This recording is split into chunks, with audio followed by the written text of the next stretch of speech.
Alrighty, we are thrilled to recognize Grant Cohn back onto the Fantasy Fullback Dive. He's been on here, four times now, I believe. He's a 49ers columnist for the Santa Rosa Press-Democrat. He's been there since 2011. Grant, how you doing today? I'm doing great. How you doing, Nick? Doing fantastic, man. Thankfully I don't own Jerick McKinnon in any leagues, so I'm doing okay. But I feel bad for all those guys, so I guess that just gets us right into the interview here, which is Jerick McKinnon tore his ACL this past weekend, non-contact injury. And it's obviously, people had huge hopes for him, both in fantasy, the team, obviously fourth highest paid running back in the league for this season. And now they're staring at Alfred Morris, Matt Breida. We know Kyle Shanahan's system has churned out productive running back after productive running back. 3 straight top 10 guys, 5 of his last 6 top 15. So it's still a very important situation. How do you see this playing out from here, Grant? This is such a tough question. No one knows the answer to this one. So instead of leading your listeners astray, I'm going to explain to you the process of trying to figure this out because no one knows, even the running backs themselves. I mean, I was just in the locker room yesterday asking this question to Breida and Morris, and they're like, I don't know. They haven't told us. We'll find out. I mean, this is the part of scheming that coaches don't want the other team to know. Yeah. This is the element of surprise that a 6-point underdog like the 49ers want going into Minnesota. So what I anticipate is that Breida's going to start because he knows this particular offense better. Morris has experience with Shanahan and has a good feel for the outside zone running scheme, but Shanahan's offense has evolved. The verbiage, the play calls, all of that, he's still learning it. He's only been on the team for 3 weeks. Breida has that down, and that's the mental side is a big advantage for Shanahan.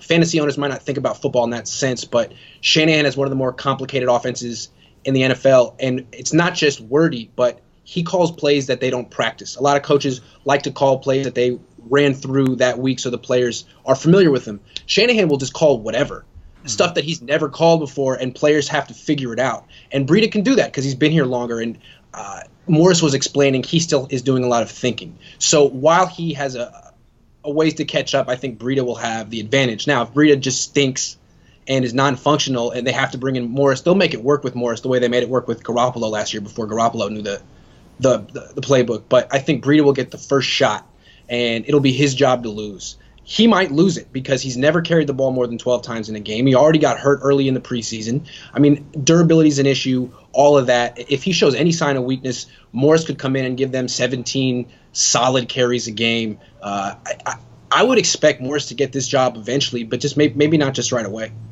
Awesome. And so early on, you say Breida's going to be a starter. Do you think that amounts to a workhorse type of workload? Is it 15-ish carries, receiving work? Yeah. How do you see the workload kind of being distributed here? Well, I can't predict how many he'll get week 1. I'm sure he'll get the first few drives week 1, and depending on that, that'll determine his workload the rest of the game. But I would expect they came into the year hoping to use him a little bit more than last year. Last year, he was like a 12-carry-a-game guy at the end. And now I think they're hoping that he can maybe handle 15. Because, again, he's not a guy who catches a lot of passes. That was supposed to be McKinnon. So he's not going to get those touches. He's going to, I think, maybe 15. But, again, Morris is right there. And how many are those guys going to really combine for? Maybe 25? So, I mean, if you were drafting either one, I'd be terrified because you just don't know which one is going to be the quote-unquote hot hand after week 1. Absolutely. And it's possible that neither one will be good. I mean, really. Alfred Morris, he's had his shot. Matt Breida, it's possible that this is not the running game they wanted. I don't know. In a more positive light, it looks a lot like the running game from last year. I mean, Breida as the change of pace back, Morris as the starter. And you could actually argue that Morris could be an upgrade in this offense over Carlos Hyde, even though Carlos Hyde's a better running back.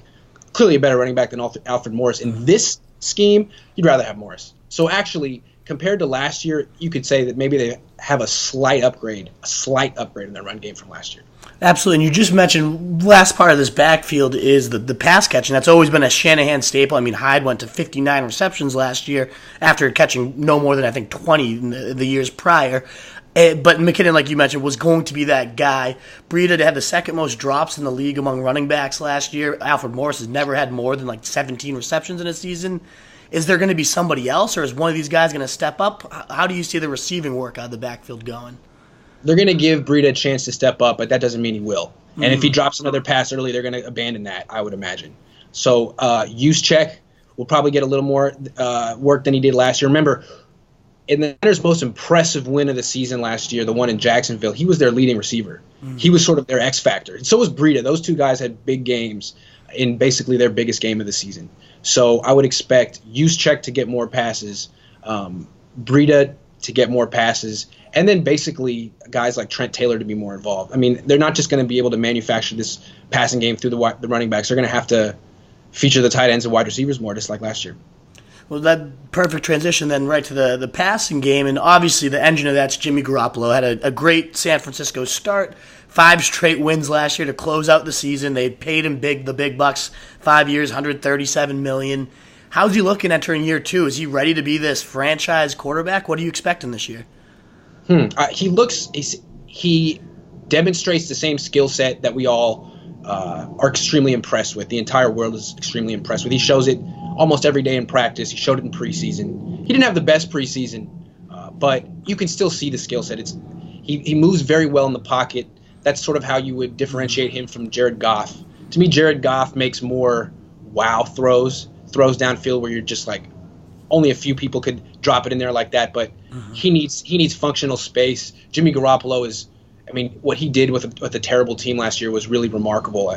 He had no offensive line, and he made it work. He was very Brady-esque in that way, getting the ball out quick, but also more mobile than Brady. Not faster than Brady, but like really navigating the pocket well, like the way Tony Romo used to or Aaron Rodgers does, that kind of stuff. So a lot to be excited about. I think what we're going to see this year is just how good defensive coordinators are in the NFL. I mean, they've been studying him all offseason. They're going to have a much more sophisticated plan for stopping him. It's just that's how all professional sports work. A guy has a hot start, and all of a sudden there's a book on him, and you see, there's going to be millions of dollars and so much collective brain power going into stopping Jimmy Garoppolo, and it's going to be on Garoppolo to adjust. He doesn't even know what's coming his way this season, and he's going to see it this week. Mike Zimmer is one of the more creative, aggressive coordinators, and he's going to exploit not Jimmy's weaknesses, but the 49ers' weaknesses, and pretty soon they'll become Jimmy's weaknesses too, because it's a team sport, So anyway, yes, I think he's going to have a much more difficult task just from the rest of the NFL, which is a brutal league. It'll be interesting to see. Absolutely, and I think on the flip side of that is he's now in year 2 of Shanahan. He kind of came in, just one, like you mentioned, one of the more complex playbooks in the league, and they had it tailored down. We saw Matt Ryan explode in year 2 under Shanahan. Is there any hope of that type of just next level type of play? Well, I don't think Matt Ryan would have exploded in year 2 if Julio Jones hadn't been on that team. Yeah, true. And this team still doesn't have Julio Jones. You would say from a fantasy perspective, the most exciting player is Marquise Goodwin. There's a whole big difference between Goodwin and Jones. Goodwin is a guy who'll get you a couple, 2, 3 touchdowns, and you're worried about durability. You're worried about drops. Consistency. He really he's been good for like half a season. And you could say, well, he's never really had a quarterback before. Oh, that's true. But still, a question mark. Not Julio Jones. So I wouldn't expect the Niners offense to be like a record setter like Atlanta was 2 years ago. I think they're still building. And maybe if they get Julio Jones next year, it'll be a different topic. Absolutely, yeah. That'd be impressive. Well, you just spoke of Goodwin, and he did have a quite the stretch run there with Jimmy Garoppolo. Right. Number 8 PPR fantasy wide receiver over those 5 starts. Was on a 1,229-yard pace, 93 catch pace, and he's always been pegged as this sprinter, this deep threat. But he was catching plenty of, under 20. I think all of his receptions were under 20 yards. It's a crazy stat, something of that nature. And the Puff's been pretty impressive this offseason coming out of camp that he's really been the go-to guy. Is that what you're seeing? Is he going to develop into this number 1 receiver? What are your thoughts?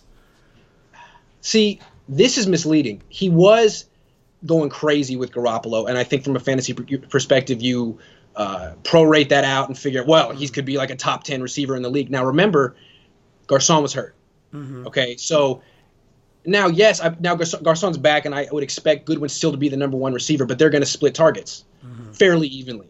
So I would expect whatever rate Goodwin was catching passes or receiving targets from Garoppolo, that's going to drop just because Garcon's going to get some targets too. That's going to eat into Goodwin. I wouldn't just, prorate what he was doing last year. Absolutely. And it's not quite clear which one's going to be the number 1 wide receiver, and I think they're both going to be the number 1 guy in different situations. And that kind of brings me to the next guy. It was Pierre Garcon facilitates that. Right. How is he looking after, I believe it was neck surgery? Is he looking back to form? Is he going to be back to his that role you just mentioned? Is he going to be a 1A, 1B with Marquise Goodwin? How's he looking so far? He looks like the same guy he was before his neck injury, honestly. He looks the same. The only question with him is he going to hurt something again? Because he's such a physical player. I mean, he's the kind of person who would lead with his head and lead with his neck and hurt his neck. And, I mean, he's Anquan Bolden-esque in that way. So his style of play sort of led to a serious breakdown last year after 8 games. Is that going to happen again? He's 33. I mean, those are the questions I would have as a fantasy owner. Am I going to get 16 games from Pierre Garcon, just given his age? Yeah. And also the same with Goodwin. I mean, the dominant image in my head from him, despite all the great things he did last year, was him twitching on the field week 17 after getting laid out by the Rams. It was scary. He was twitching. His body was, and then he got carted off. He's a little guy. I really like him. I hope that doesn't happen. He's had a lot of concussions. I mean, he's had like 5 or 6. How many more does he? He doesn't seem like the kind of guy who would quit, who wants to quit like Chris Borland. But how many more can he really take before someone says you have to? These are things you got to think about if you're investing in these players. I think, the concussion history, something that I wasn't even aware of. I think very few fantasy sites are talking about the fact that he comes with that risk. So it's an excellent point to be making about Goodwin. It's all been positive. It's a really good dark cloud that's looming over there that nobody seems to be discussing. So that's we appreciate you pointing that one out. Last real prominent pass catcher I can think of here is George Kittle. You put him on our radar last year. He definitely had some big games, some flashes of some athletic, freakish ability there. I know he's been struggling with a shoulder injury all preseason, but how's his health, and is he going to take another step forward in year 2? What do you think? Well, he's healthy now. He missed the entire preseason with a separated shoulder. He suffered that injury the first drive of the first preseason game. I mean, he plays very hard. He's kind of like, I wouldn't say Jimmy Ward, because Jimmy Ward's sort of a disaster, but like one of these sort of guys who's a little bit undersized at his position but plays so aggressively that his body just sort of seems to inevitably break down. And that's really the only drawback, because he understands Kyle Shanahan's offense. Shanahan loves using him. He wins his one-on-one matchups. He can beat man coverage. He catches long passes over the middle. Garoppolo likes throwing to him. Garoppolo likes throwing over the middle. I mean, it's a very good fit from the scheme, and he has a very good chemistry with the quarterback. But when you're drafting him, you are banking that he's going to stay healthy. And I basically just have one big picture thing to say about the 49ers in fantasy football. The 49ers arguably are the most overhyped team in football, and that's not their fault. That's the media's fault. And all the hype comes down to the coach and the quarterback. Like it's New England. Like basically people are expecting the Niners to be the next Patriots, the heir apparent, with this brilliant young quarterback and this brilliant young coach. So I feel like that hype is artificially inflating the fantasy value of guys like Goodwin and Kittle and all these guys who are solid players, but I don't know if the value in fantasy. Now you're much more. I don't play fantasy football. I have no idea where these guys are getting drafted, but you just have to ask, is the value right, or is it sort of a product of some hype that has nothing to do with Marquise Goodwin or George Kittle? I mean, that's what I would ask. Very interesting. No, that's good to because like you say, they are very highly hyped this offseason, and not many people are throwing any cold water on it. So it'll be interesting to see if that cold water. It's not like people are saying like, oh, the Niners are stacked. Right. It's like, oh, I trust Kyle and I trust Jimmy. I trust 2 people. It's like, okay, it's not basketball. Like there's 22 people on the field. Even Aaron Rodgers struggles to win more than 10 games a year, and he's the best. So we'll see. And what do you see as some of their kind of glaring weaknesses? I know you kind of hinted at that, like their weaknesses will become Jimmy's weaknesses earlier. What do you think are some of the most glaring weaknesses of this 49ers team? The offensive line. They got 3 new starters. They haven't really been tested yet. Rookie at right tackle. Mike Person won the job at right guard. He's never played guard. Started a game at right guard. And Weston Richburg, they say they like him. He was inconsistent in the preseason, and the Giants just had no use for him, didn't want him anymore. So the offensive line, is it going to be good? The trenches. Yeah. There's the offensive line on the offense, and then on defense, there's the pass rush. Do they have one? Last year they couldn't stop the pass. This year they face a lot of good quarterbacks. So it's the defense in general. To me, they have by far the weakest defense in the division.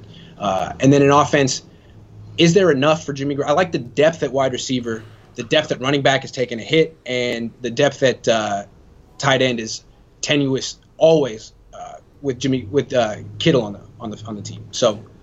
Absolutely. Is there any 49er yet that we haven't discussed? I've covered the names that are consistently drafted, but is there anybody not on radars that should be, would you say? Yes. Trent Taylor. Okay. Absolutely. I don't think he gets enough hype, love, whatever. I mean, everyone always talks about Garoppolo's chemistry with Goodwin, and that's real, but it's situational. On third down, Garoppolo's looking at Trent Taylor.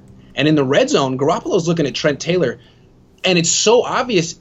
It's getting scouted. Like, he almost got intercepted twice a couple of weeks ago, forcing passes to Trent Taylor in the red zone because the other team had scouted it and knew that was his tendency. I mean, it's a full-blown tendency now. So as a rookie, that guy caught 40-something passes. I mean, the same amount as Kittle. Now, they're shorter passes. He gets fewer yards, but he's basically their red zone threat. He's only 5'9", but he runs these little option routes, creates little windows of separation, and Garoppolo has the accuracy and anticipation to make those throws. I mean, Colin Kaepernick wouldn't make those throws. Most quarterbacks couldn't make those throws, but it's interesting. This is the type of quarterback who doesn't necessarily need a 6'4" guy who can win a 50-50 ball because he's so precise. He can do better than 50-50. Mm-hmm. He can do 70%.